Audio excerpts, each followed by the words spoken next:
Так, по поводу топки. В базовой комплектации все барбекю комплектуются подовой топкой. Что это значит? Это у нас идет шамот, толстая плита, на которой все горит в угле.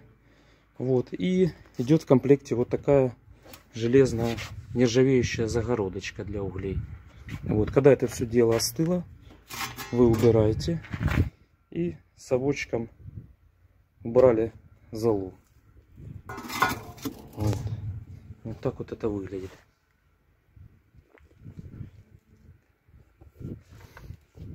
Рамка это идет в комплекте.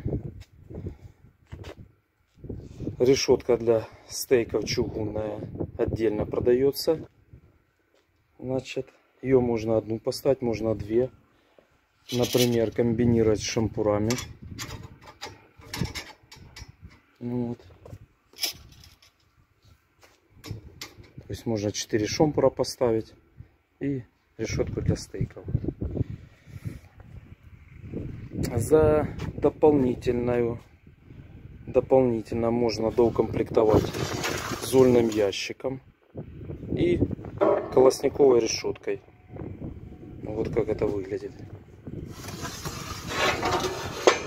Через отверстие подается воздух под колосник и более интенсивное горение. Купол из нержавейки пищевой. Можно увеличивать дымоход высотой. Вот такая печка.